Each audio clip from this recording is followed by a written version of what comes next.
Hello, everyone. Good morning, good evening, good afternoon, depending on where you are. Thanks for joining. See, we have a very big crowd in today. Very good. So, we're going to cover a lot of ground today. As you can see on my screen, the agenda, we have a 3-point agenda as usual. The first one is the flashcard, daily scrum.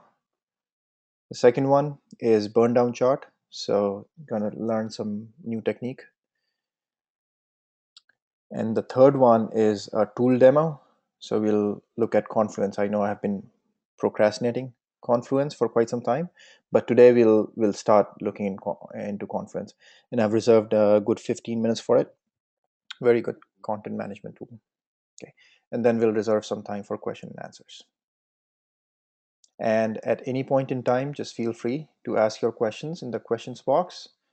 And Aditya and my associate Aditya, is also here. We'll try to answer all your questions before we leave. All right, so let's dive right into it. Daily Scrum. So this is the flashcard. So daily Scrum, or it's also called daily stand-up, is a time-boxed meeting where the team members take turn in answering the following 3 questions. What did I do today? What I plan to do tomorrow? Is there anything blocking me? Okay, very simple. Um, I think those of you who are a little bit familiar with Agile or who have gotten their feet wet in Agile in recent times, you must know, daily Scrum and daily stand up, they have been there forever. Okay, every time I ask somebody who does not even have Agile experience, they have heard about daily stand up. But also, it is something that is, it's one of the really good Agile techniques that is not very effectively used. Okay, and there are various reasons for that. One thing to remember is that the daily stand-up meeting is not a status reporting meeting. Okay, most of the time it kind of transforms itself into a status reporting meeting where the scrum master seems to be the high authority in power, and everybody is trying to give their status to them. So it's important to understand there are various different ways of collecting status in Agile, especially with all these tools that we have these days. You can, as a scrum master, you can get status from very easily from any of the Agile tools at any point in time. You don't really need a status, you don't really need a daily stand-up meeting to collect that status. Also, a lot of times the daily stand-up meetings is not time boxed. Okay, for an Agile team of ideal size, maybe 7 to 11 members, it becomes unreasonable to expect a daily stand-up meeting to last for more than 15 to 20 minutes.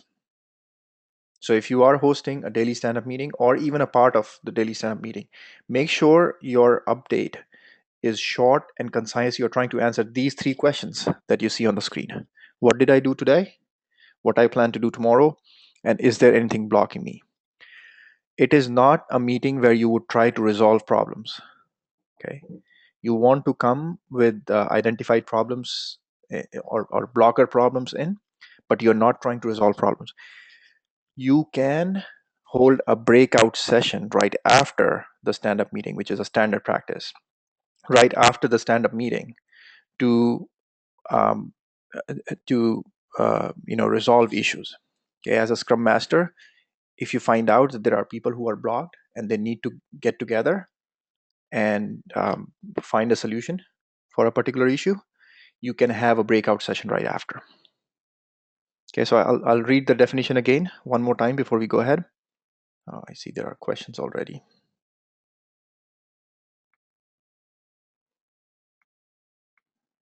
Okay, so I'm getting some good questions already. Is this meeting supposed to be held in morning or evening? So usually these days, all the teams are distributed. So there is a mixed audience in terms of time zones.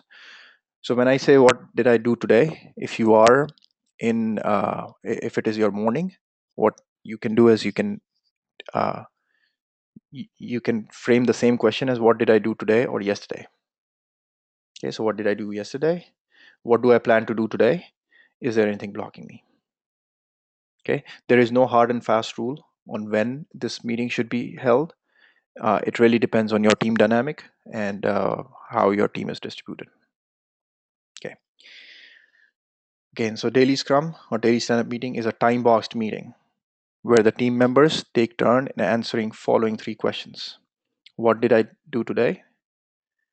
What I plan to do tomorrow? Is there anything blocking me?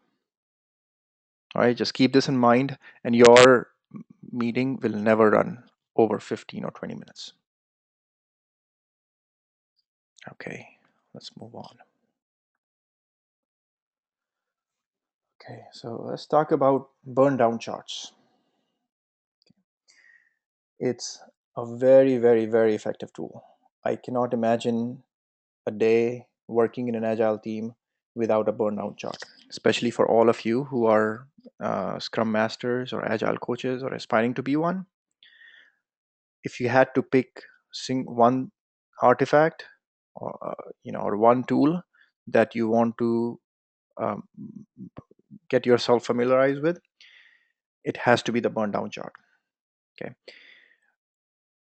let's see what it plots. Okay, and we'll also see an example on how it is plotting this. So it plots effort remaining versus days remaining, okay, or time. So it's it's a visual representation of how your team is making progress within a sprint. Okay, so this time or days remaining here, it's usually the sprint duration. Okay, so if your sprint is 2 weeks long, you'll see from 0 to 14 days or 0 to 10 days, depending on how you're plotting, including business days or not, including holidays or not. So you would have um, the blue line that you see here is your reference. Okay, so what do we have on the y-axis? On the y-axis, we have the estimate remaining, okay, or effort remaining. It can be in hours or days, depending on how you want. It cannot be in story points, though there are teams who like to use it for story points, but it is a bad practice. Okay, you want absolute units on the y-axis here. Okay, and on the x-axis, you have days. Okay, so days 0 to 20 in this slide. The blue line is showing you the reference. Okay, the ideal of tasks, ideal task remaining.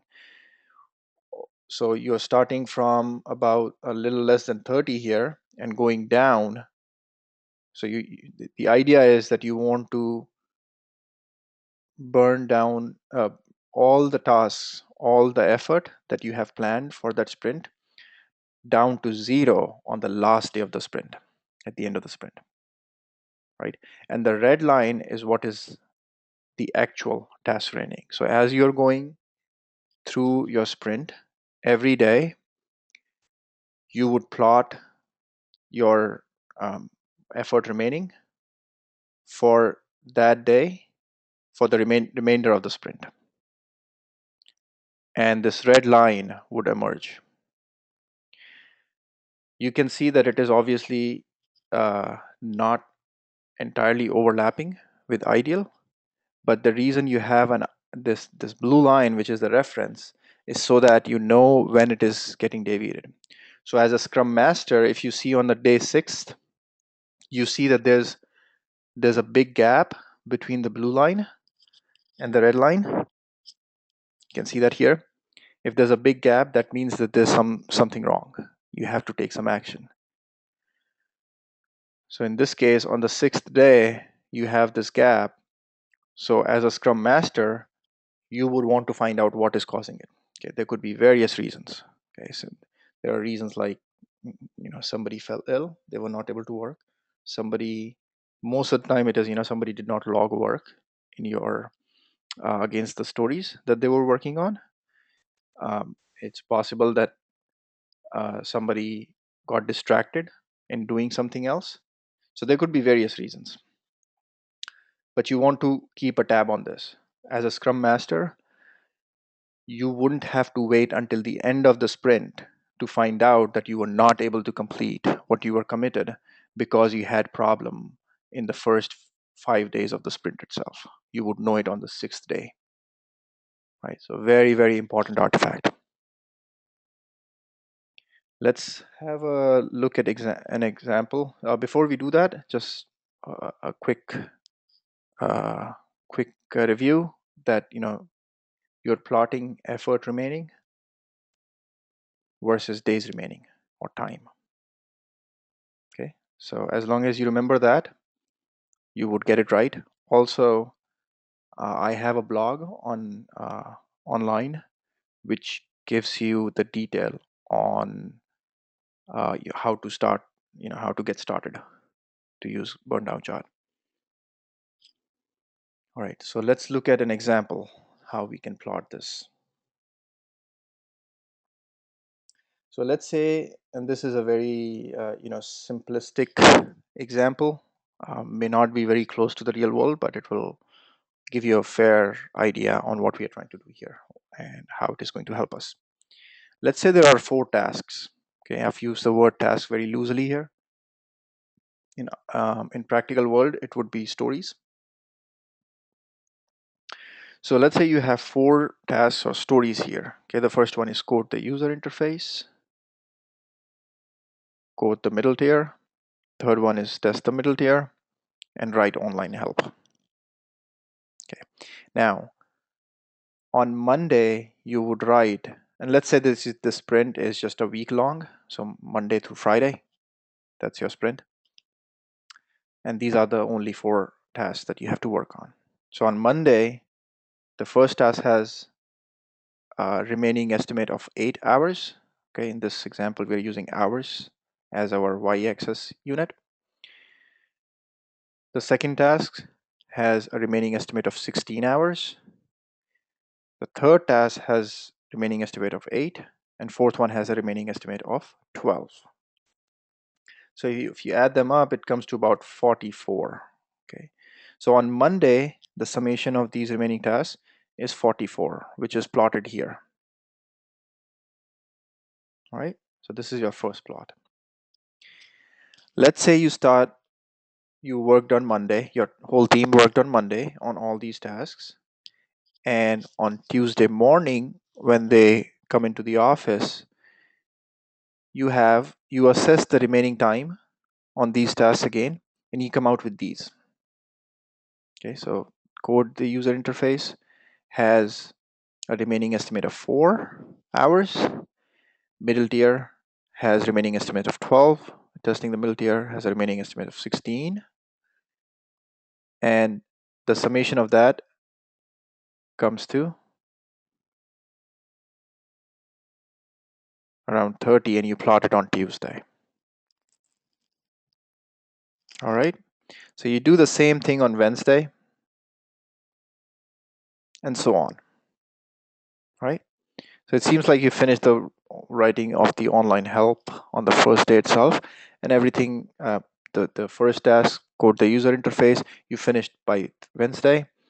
Middle tier you finished by Thursday, and the testing of the middle tier you finished on Friday. All right, now, so you have a plot for all these 5 days. You would see a bump here between Tuesday and Wednesday. Okay, you can see that the line, it actually went up. So there was more remaining estimate on Wednesday than it was on Tuesday. So can somebody take a guess and write in the chat box privately to me on why this would happen? This is a practical situation that we would face when we are working in agile team or when you're plotting burn down chart. As a scrum master, it is important for you to understand what the trend is actually showing you. So just look at this example, try to absorb it, and tell me why you think there's a bump between Tuesday and Wednesday.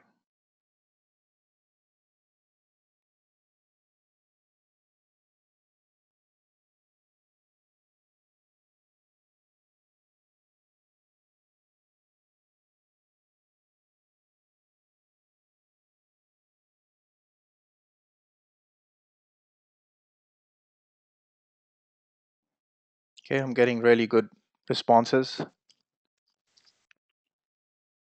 keep going. I want to hear more.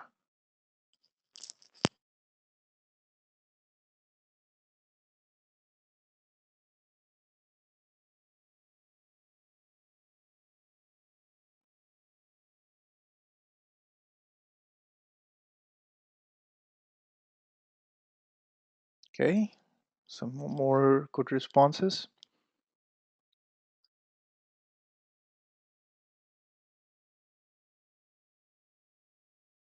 Just trying to read everything that's coming in.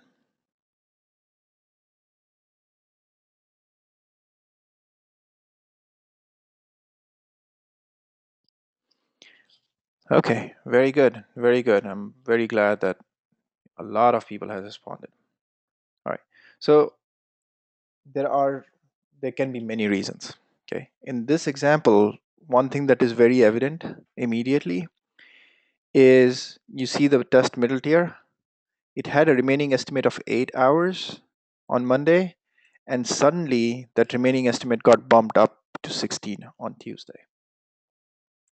So what it means is that there could be a lot of reasons why that happened. Okay. The typical ones are that the estimate was incorrect, okay, which is a really bad reflection of the team. You should not be adopting something um, or you should not be committing to a particular story until you have a very accurate estimate. So in this case, the estimate went up. Either the estimate was not accurate to begin with, or there was a scope that was added. Okay, so which is also a problem. It's called scope creep. Okay, those of you who are PMP or who have done enough project management, you are very well aware of scope creep. It's possible that you have a story that you committed for a sprint, and product owner comes back and tries to add scope to it. Okay, uh, very practical scenario, not a very favorable one, and there are different ways you can handle scope creep. Okay, so in this example, this bump up of the remaining estimate for testing middle tier is what caused this little increase in the remaining time between Tuesday and Wednesday. Okay, really good effort, guys. A lot of you answered it correctly, and some uh, you I can tell that you really understand what the burn down is representing here now. I'll be taking more questions on the burn down shortly, but I just want to make sure that we understand. I'll just go back to the previous slide one more time, because this is a very, very important concept. Okay, when you guys are claiming to be agile, agile members or have agile methodology skills, I want you to make sure that you do mention burn down. Okay, burn down is one of the very, very common, most useful artifact in agile. Okay, so it is plotting effort remaining versus days remaining. You'll see an ideal line, a reference line on your chart, and you are trying to plot the red line that you see here from start to the end. Okay, there are many practical problems in getting this right, especially in the beginning. You would face all kinds of problem, but it's a matter of habit, team picking up habits, and also a matter of discipline. Okay, let me show you something. Let me show you a burn down chart that uh, I've been using in the tool that I've been using in my product. So I'll just show. Let me see. Okay, so this is Jira, and it's called Rapid Board. I haven't taken Rapid Board as a tool so far, or Greenhopper as a tool so far. I will be taking it shortly. But what I'm trying to show you is a report of a sprint that I recently completed. So this was sprint 11 in 2013, and you can see that there is this green line that you see is the time that is being spent. So gray line that you see here is your reference line. You can see that it flattens out here because it's Saturday and Sunday. So it flattens out and then picks up. It keeps going down.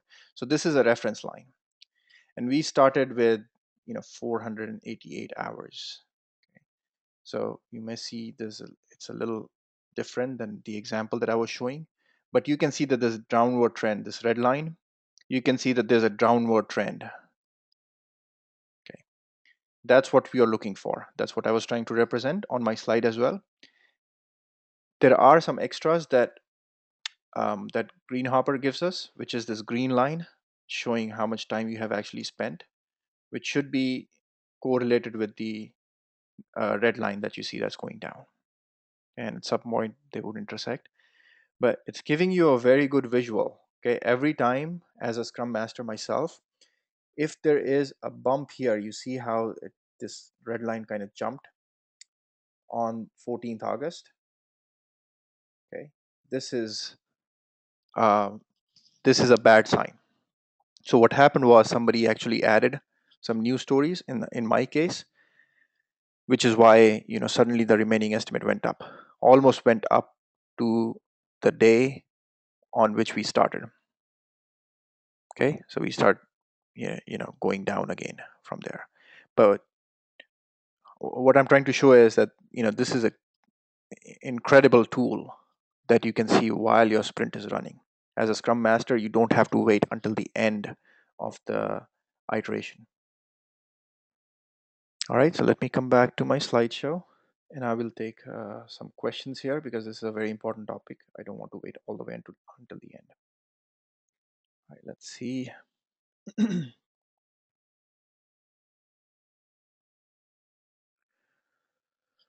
Does the effort mean user stories? The effort does not mean user stories. You're summating the remaining days of effort and coming out with remaining effort. Okay, which is why it is in hours or days. Okay, more question.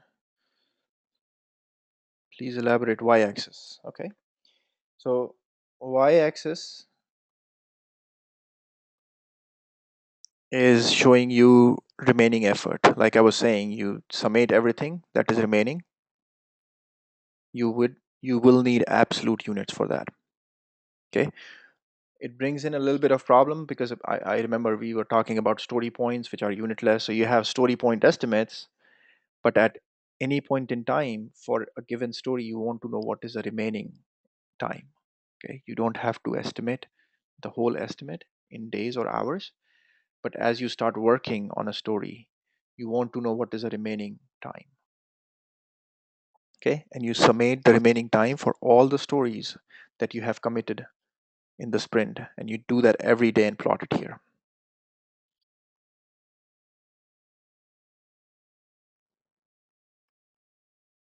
Okay.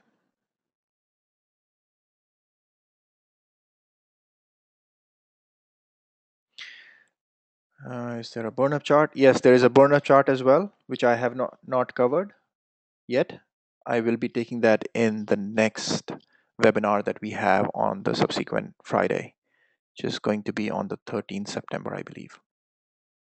We'll talk about burn up chart. Burn up chart is also a very good visual way of tracking progress in your product.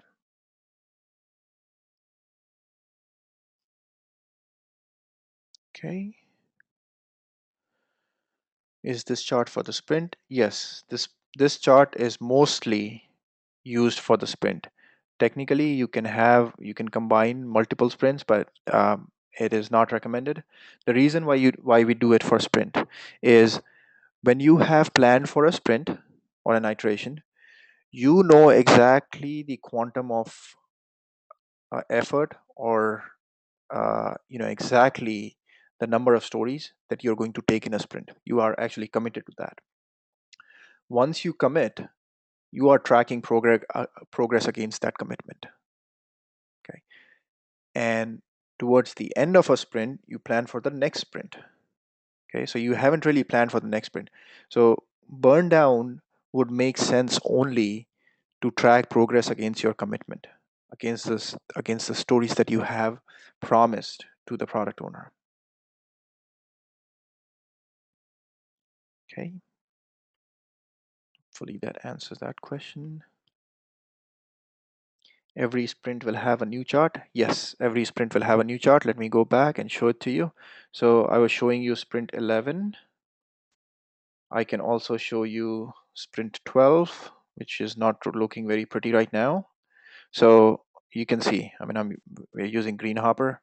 So I can go back to sprint 9, show something else, but you can see in this drop down, there are all these, every sprint has its own burn down. Okay.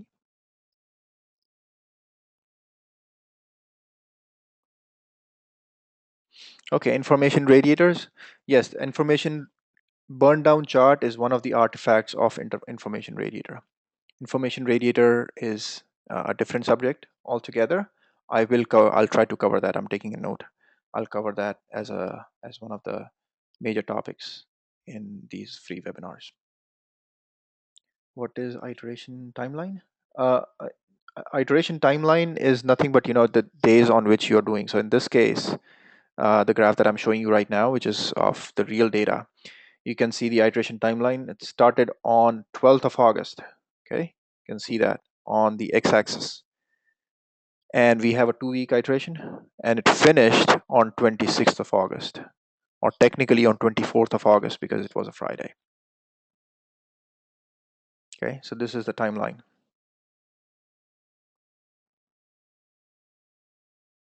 What is the name of this tool? It's called Greenhopper. It is an integrated plugin for Jira. So if you're using Jira for your as an agile tool, it is a commercial product. Okay, it is not very expensive, but it is a commercial product. You will need licenses depending on how many users are going to use it, how you're going to use it, how big is your enterprise, etc.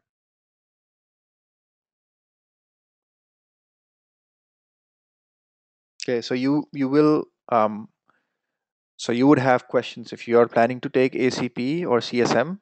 You will have questions on burn down. Okay, burn down is a general agile concept. It has nothing to do with sprint. It has nothing to do with Scrum alone. Okay, it is a general agile tool.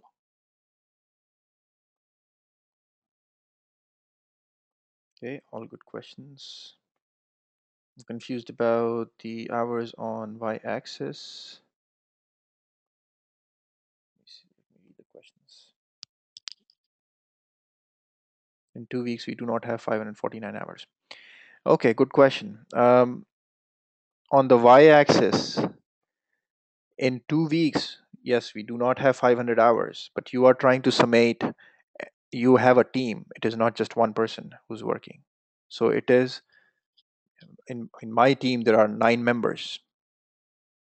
Okay, and depending on their holiday schedule, depending on their vacation schedule, how much capacity I have from all those members, we commit to the stories. Okay, so it is not just one story we are committing to. It is not just one person working on multiple stories in the whole sprint. It is a team. It is an agile team of multiple people who's working. Okay, so on the first day of my iteration, on the 12th of August, we have close to 500 hours of remaining work in all the stories that we committed. Hopefully that answers that question. What is the importance of the green line here? The green line is showing how think of it as a burn up in days. Okay, I haven't taken the burn up charts yet. Okay, but the burn up chart has a different motivation altogether, but it's showing the reverse of what the red line is showing. So red line is showing what is the remaining effort, and green line is showing how much effort you have built in, how much effort you have already invested on a particular day. Okay, so green line should never dip. I think we should all agree, and you can see that the green line is never dipping. It would never happen that the time that you spent would actually ever go down. It will always be positive, cumulative, positive, and going up. The red line is the remaining effort, and you can see that it is going up and down. Ideally, it should never go up if you have planned it well. Okay, many more questions.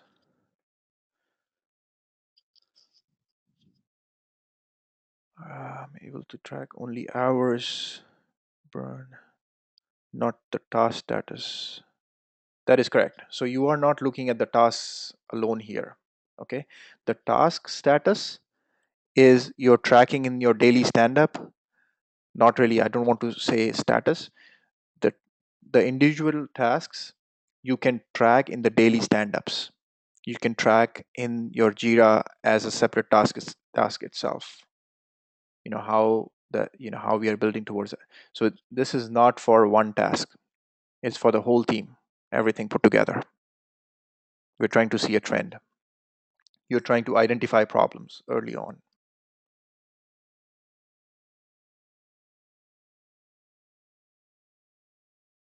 Can burn down chart have any drawbacks? I cannot think of any drawback. The whole reason it was invented was so that we can benefit visually. I am a very visual learner, and I'm sure there are many of us around here. So it's a very visual way of looking at how we are progressing within a sprint. Okay, um, there is no drawback. Everything. Uh, the the only thing that I can think of is when you initially start drawing your burn down chart, it becomes a little bit of challenge because you want to make sure that you're plotting it right at the right time, how team is contributing the effort, how they're inputting their effort. I have a blog online which I will share when I send out the email right after this webinar. I will share that blog as well. Okay, and that blog is for people who want to start using burn down chart, and you can just simply start it using a spreadsheet. Okay, spreadsheet, Microsoft Excel. It allows you to um, it allows you to create chart from the values that you input there. So as long as you're putting in values of the remaining days or summation of remaining days, you can draw your chart very quickly. Okay, so I have that blog up there. I'll send it to you.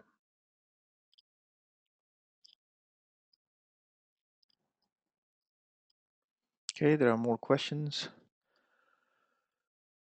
Yes, scope creep means that whatever that was identified in a story as the scope, that got changed, got increased.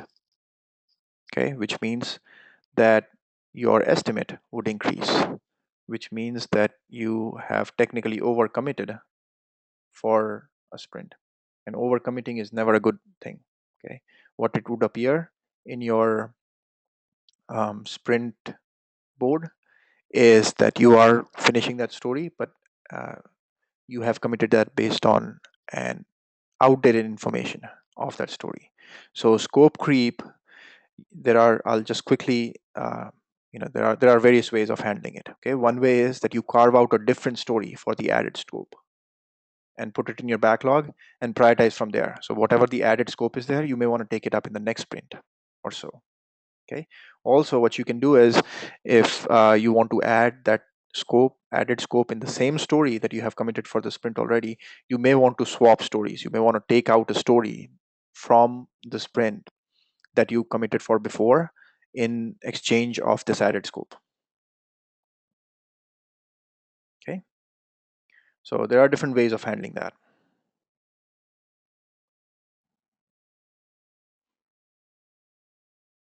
Why is our line going past 26? Yes, there is a reason for that. In this graph, it's a very good observation, by the way. So our sprint ended on 26th of August. Okay, but you see that the line is going past that. Okay, the reason is in Greenhopper, when you are using rapid board, this whole, when you look at the plan and work, I didn't want to go into that much detail, but once you hit the last day of your sprint, which was 26th, that was a Sunday, you have to hit a button that says complete sprint. Okay, so if you hit that button, it will cut off your graph at that time, that date and time. Okay, so in sprint 11, we were not very religious about hitting that complete sprint button on 26th of August. Okay, we hit it on 27th of August, which was Monday, which is why you see a little more values that are represented here for that extra day. Actually, it was a half a day.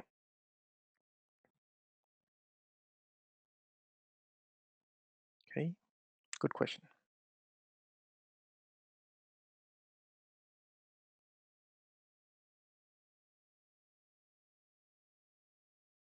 Uncontrolled changes.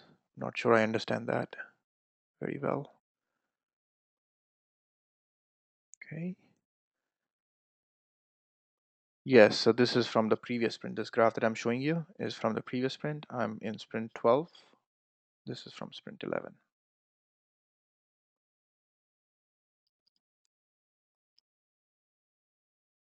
Yes. So yes, uncontrolled changes is scope creep. I mean, I don't want to label it as uncontrolled changes itself, but that's you understand it right. Yes. Okay. All right. In the interest of time, if you have many more questions on burn down chart, I'll be happy to answer here. Keep writing. I want to go ahead and complete the remaining agenda, which is the third agenda item we have for today. Okay, Confluence. Confluence is a content management tool. Okay, so we have those of you who have superficial knowledge about Agile. Sometimes we perceive that Agile, you don't have to do any kind of documentation at all in Agile. That is a myth. You have to do documentation, but you have to be uh, very objective about it. You want to do as much documentation as it is needed. You do not want comprehensive detailed document of everything. Okay, but every organization, whether you're following Agile or not, you need a content management tool. Okay, so Wiki is one of the content management tools. Okay, Drupal is one of the content management tool. Confluence is one of the content management tool. I'm a big fan of Confluence. I have worked in all the others content management tools as well, Drupal and Wiki as well. I I feel most comfortable in Confluence, but that's really a decision that an organization, a team has to make. What I'm going to show you is how we have been using Confluence and how it has helped us. Okay, so I'm just going to show you one of the page that I have been using already. So this is all right. So this is a retro page that actually I should have. Hold on.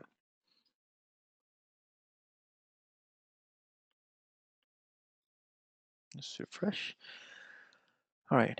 So Confluence has includes a lot of things. Okay, I'm trying to give you a 15-minute demo of the whole thing. So there are different.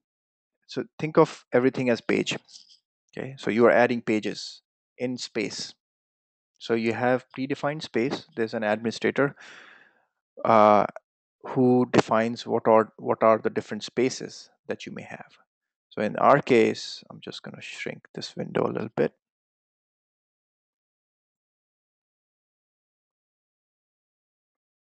Okay. So in our case, everything that you see on the left hand side here is a space. Okay. So UI UX here is a space. Operative one operations is a space. Okay. Or the top level in your whole page hierarchy. Okay. So everything here at the top level is a space. Okay. And you can build pages inside of those space. So those pages could be a simple page or it could be a blog post. Okay. So that is what Confluence, basic vanilla version comes with. Okay. Then there are other widgets that you can also add, like diagonally diagram. Okay. We have not been using it very extensively. We have just started using it, but it's a very good tool as well. I'm not going to go into that for today's demo. So what you see on your screen, my team, I have been tracking my retro. If you remember, retrospective meeting, lessons learned. So we have been doing retro after end of every sprint. Okay, and we document everything in this manner. If you remember, we have 3 items in retro. Okay, what we should continue doing. what we should start doing, and what we should stop doing. Okay, so these are the three items, and we keep listing them down, and we keep scratching them out as we start finishing the actions that we take out from there. We also have an owner column here. So what I'm trying to show here is that now we have to take retro meeting notes, and Confluence is a great tool to do that. Actually, our whole of content for the whole product is on Confluence. Um, Let me go into the edit mode of this. Actually, I'm in edit mode. Okay. So when I go into the edit mode, you get this toolbar, and it's similar to what you have in Microsoft Word. So you can do all kind of formatting to your text. Um, I'm going to show you some of the things that it provides. So I have the attendance here.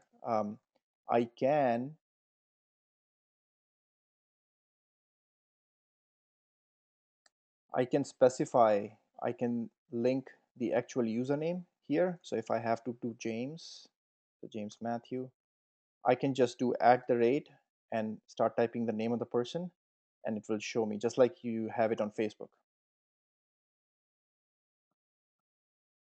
Okay, so I can keep doing this.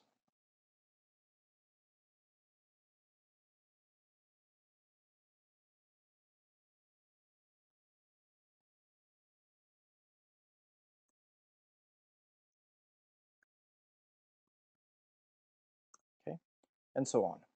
Okay, so what will happen is when I save this page, it will notify all these users via email that they were mentioned on this page, and they will get the link to this page. Okay, so you don't have to, you don't have to spend any kind of effort in trying to distribute your publication. Okay, I just want to make sure that I touch on the very on the most important things. Okay, so like I was saying, for pages, so everything is a page or a blog post that goes under spaces. Every page can have child pages. Okay, you can choose, you can have as many child pages in the hierarchy as you want. Okay, so child page can have a child page, can have a child page, and so on. You can also move pages. There's a way you can easily move pages without worrying about the bookmarks. In the sense, if you have created a page and you've distributed that publication to people, they have bookmarked it, and if you move that page from a particular hierarchy to another hierarchy, that bookmark is still going to point to the same page.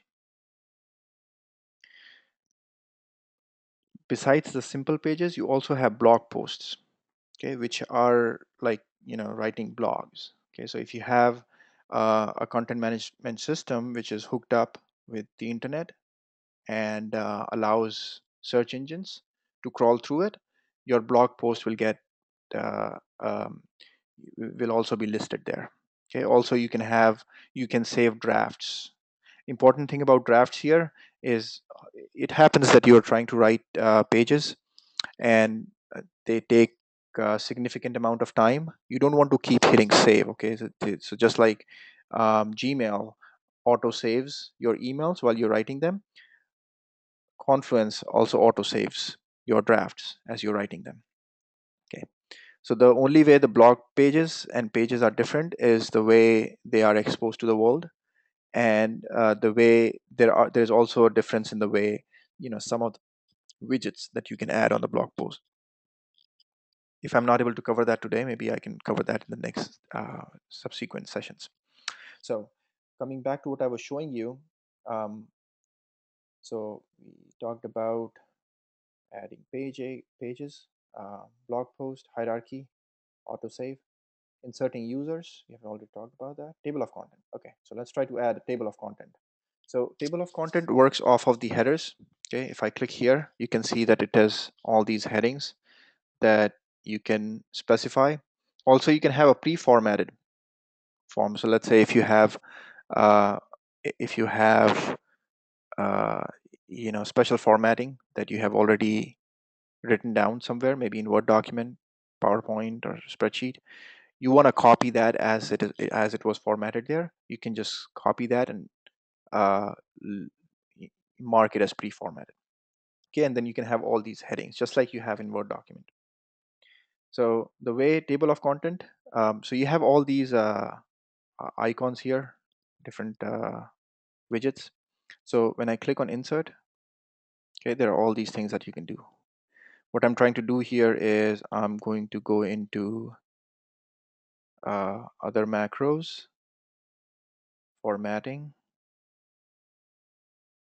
It's not in formatting. Administration, Confluence content,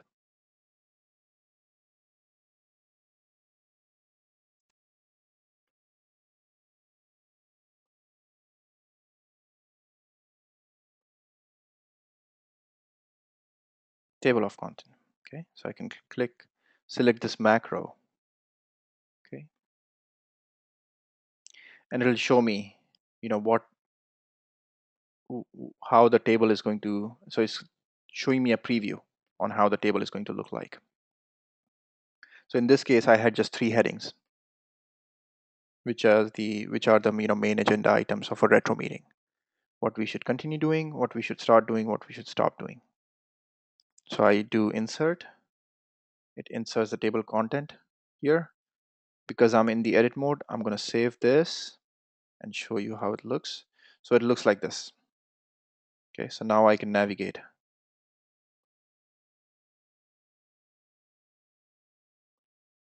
Okay,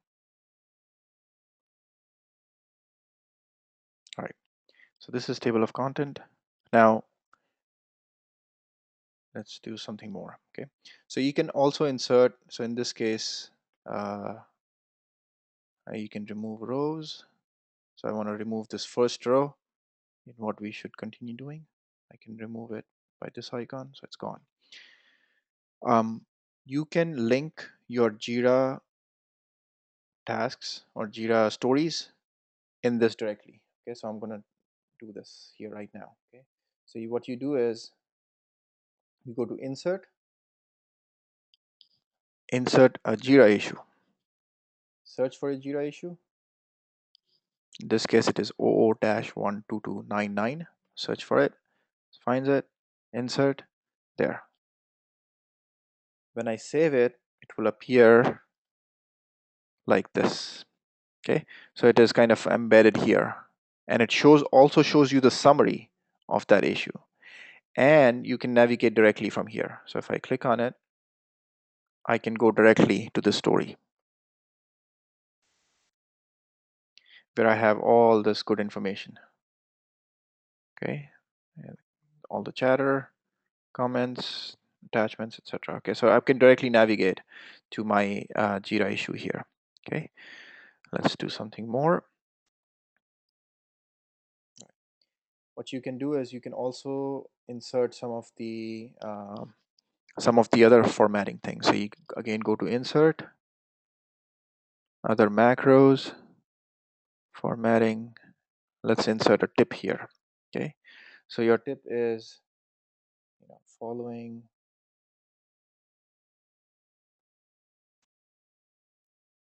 is the good stuff. All right, you can remove this from here. Oh, I meant to do this inside of this. Okay, and I do save, it will appear like this. Okay, let's do a little more formatting. Okay, you can also add some statuses if you like.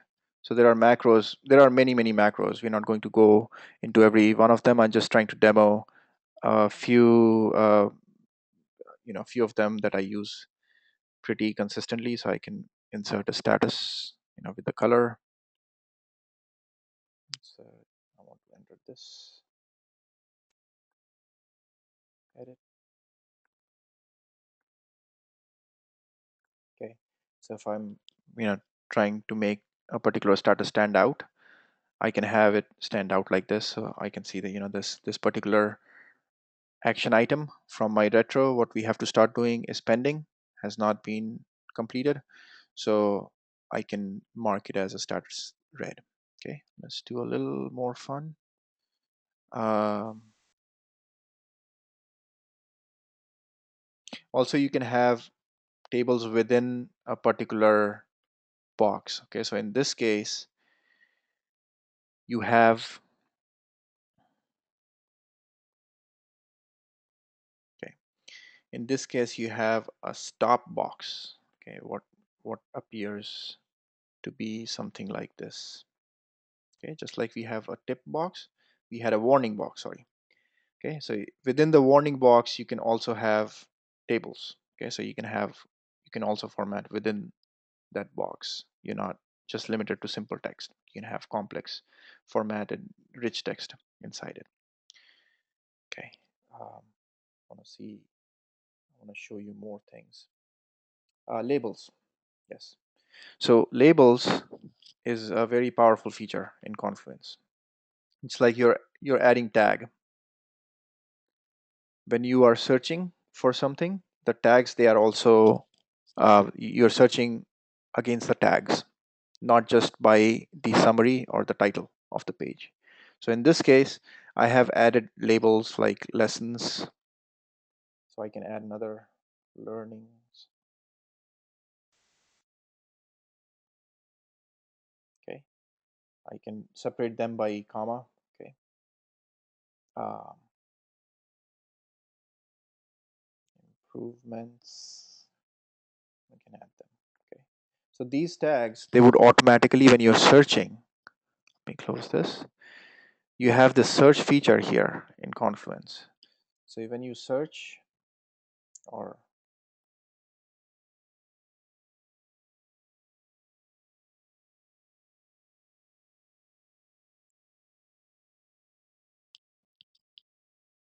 okay, we have too many pages on performance alone, but you get the idea. What would happen is that you can search by those tags are also included in your search key. Okay, what else? All right, so I'm going to show another page which has some more jazzy stuff in it. So this is a different page. You have multiple links that are anchors. Okay, so what I can do is I can do edit, and these are all hyperlinks, but they are links to within the page. Okay, one way that we just looked at were the table of content, where the table of content is automatically created from the headings, which is a great way of organizing very quickly. The other way is you can have anchors within the page. Like for example, this assumptions, if I is a link, and if I go into the edit mode of this link, you see it has a hashtag IM space assumptions. Okay, and that hashtag tells you if that is an anchor. Okay, and if you go down here, you see that there's an anchor node. So if you go here, you see it has this has an anchor name of IM assumption. So on the page, when you click on those assumptions, you'll find it. And the way you can insert an anchor node is very simply go to insert again, other macros, uh, and anchor.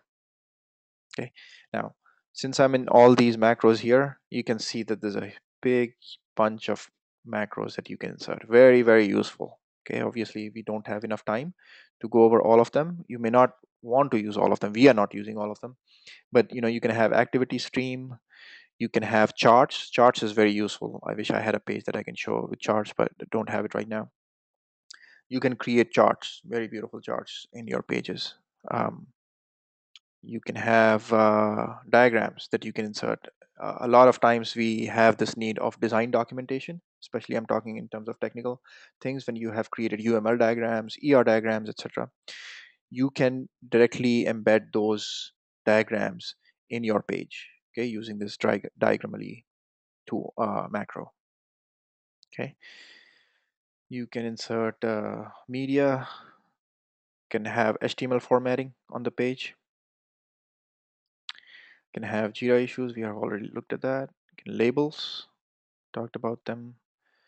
Um, Multimedia. Okay, You can specify no formatting, add note just like we did tip and warning. You can embed Excel, PowerPoint, Word, etc. Content. You can show page tree depending on your space and pages that we were talking about. Okay, so overall, you can see that there's so many macros that are available, um, especially because it is so beautifully integrated with Jira as a tool. Okay, so I'm going to save this, cancel this, not making any changes here, and you can see.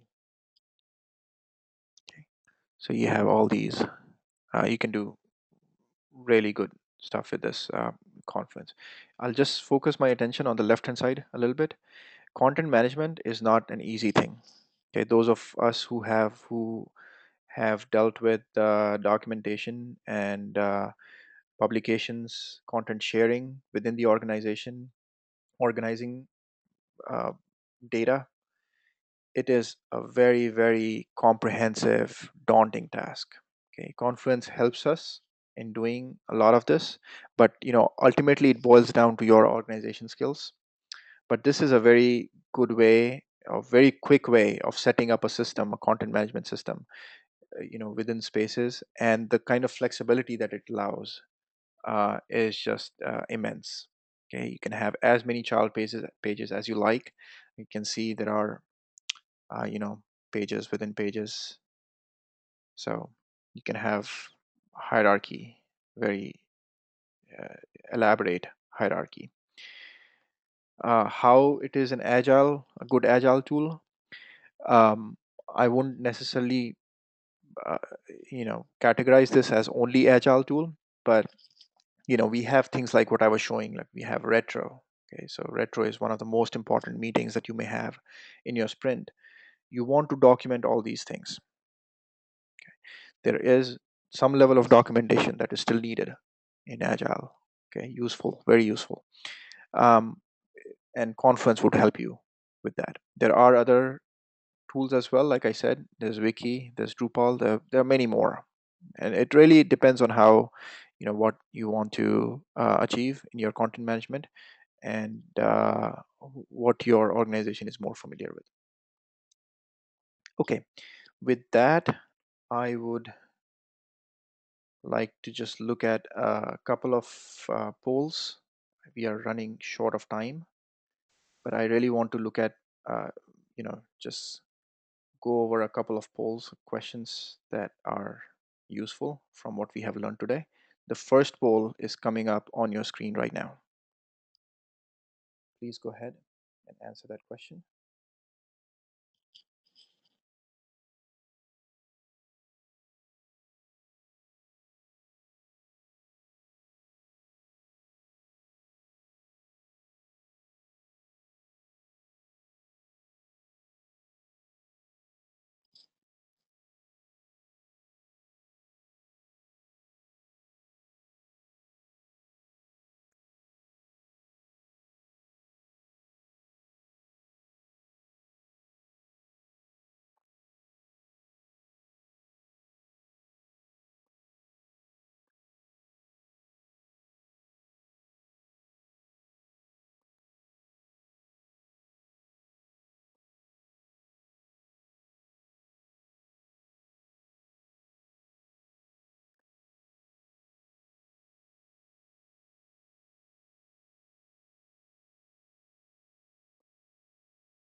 Okay, most of you have voted. If you haven't, you have another 15 seconds. Should be a simple question.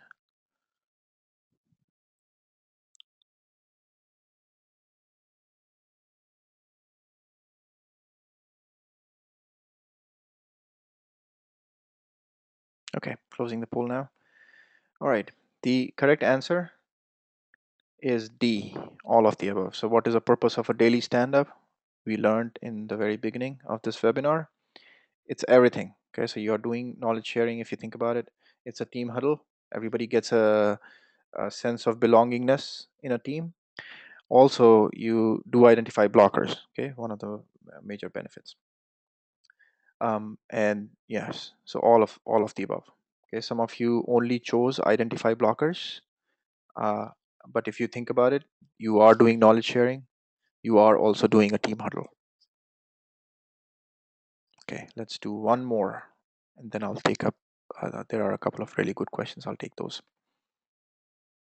Okay, another poll. Go ahead. I'll give you a minute.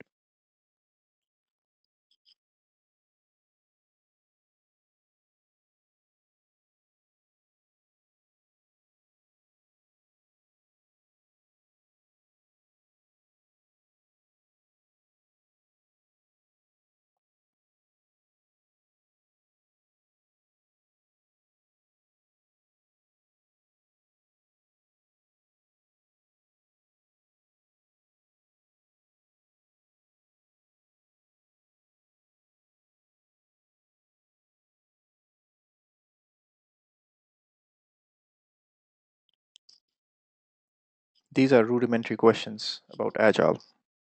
Okay, so we are trying to build a very foundation.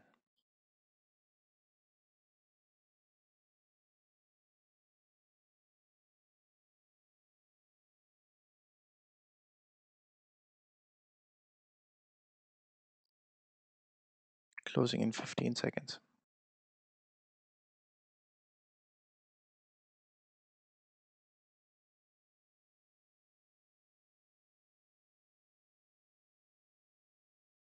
Okay. Yes, most of you got it right. What does burn down chart represent? It represents remaining effort against time. Okay, or remaining time. Okay, everything else is incorrect. So most of you got it right. So I just want to go over a couple of really good questions that were there. Don't want to miss them. Was there a template? So when I was showing you this retro notes that I have taken, the question was there a template already? There was no template. We are using this template ourselves, but because it is a simple thing, it's very easy to come up with a template for yourself. What I would recommend for retro itself is that don't forget to take the action items. Okay, action, there should be tangible action items from retrospective meetings. So whether you're using this template, I can share this template as well with you if you like, or if you're creating your own, make sure you have room for action items there. Okay, another question was pertaining to the investment. Uh, how would you justify the investment depending on the license and training of the users? So it's hard to say.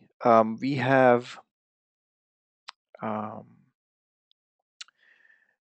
if there are you know usually in the big organizations there are at least two or more Scrum teams. Okay, they have a pool of engineers. You have at least, if your Scrum team size is 7 and you have a pool of about 30 engineers, you'll end up with that 3 or 4 Scrum teams. Okay, it is important to share knowledge between them from time to time. It is important to have some kind of a standard to follow.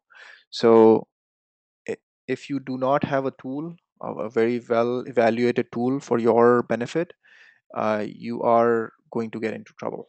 Okay, it'll become, you'll spend more time managing content, managing data, than you would actually spend time on doing the real work on the product. Okay, so all these agile tools, they really help. There are I'm not aware of any good free ones. Jira is one of the free one in the vanilla version, but if you're going for Greenhopper, I would say that if you have 2 or more Scrum teams, uh, try to find a tool. Okay, these commercial tools are really very helpful. They will, you can do a simple math to see time. They will save you a lot of time as a Scrum master, as a team as a whole. Also, the training is always something that we have to keep in mind and rightly pointed out here.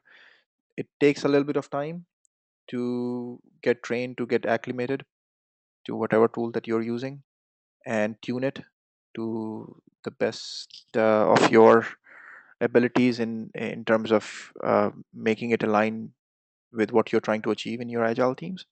It does take a little bit of time, but a good tool, you would have a very quick ramp up, a very quick learning curve.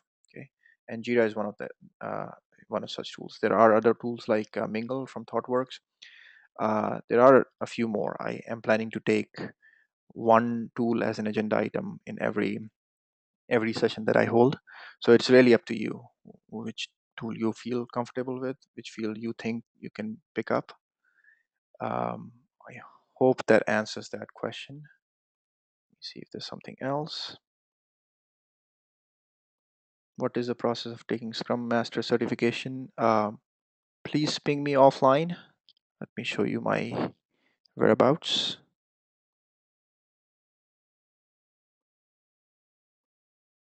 Okay. So you can either directly email me. I'm on Twitter, LinkedIn. I will be happy to answer that question.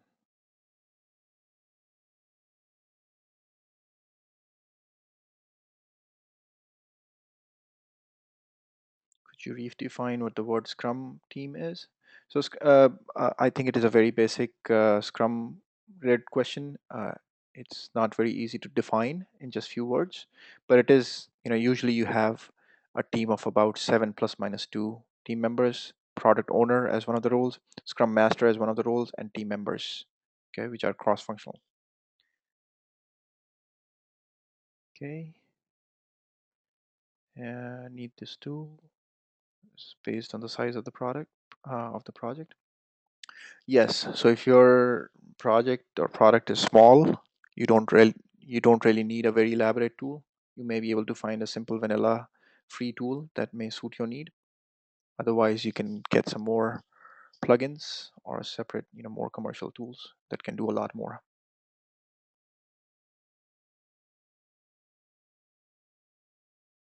Okay. Which tool would I personally prefer? I've gotten used to Jira myself for a very long time. And like I was saying, for content management, Confluence is my favorite. I've compared it with Drupal. I've compared it with Wiki.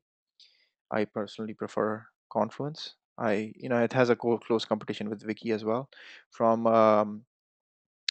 from Agile point of view, I have worked with Mingle. I have worked with Greenhopper or Jira, and I personally prefer Jira myself. But there are some really good ones coming up in the market. I haven't really evaluated, but I will be doing that and sharing that knowledge with all of us.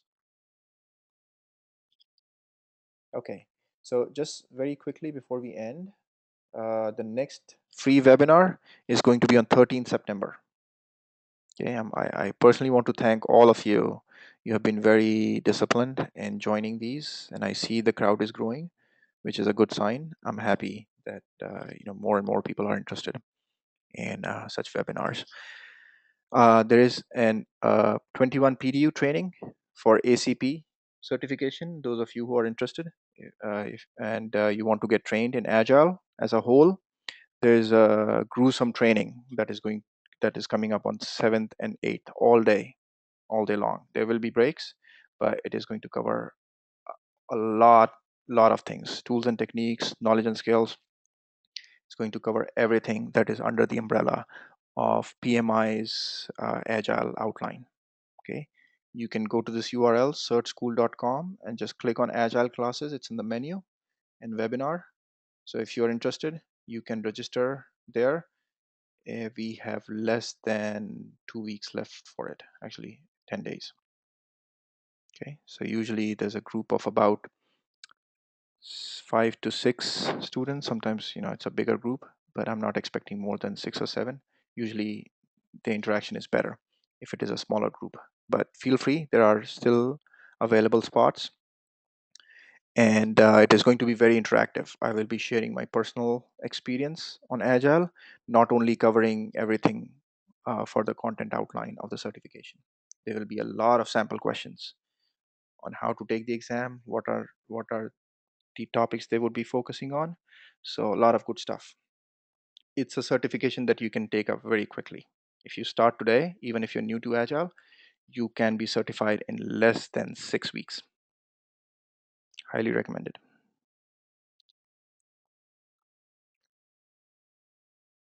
All right. Thank you very much. I know we went over a little bit of time, but it was hopefully it was a good learning for all of you. And I will see you on 13th of September next. Take care. Bye bye.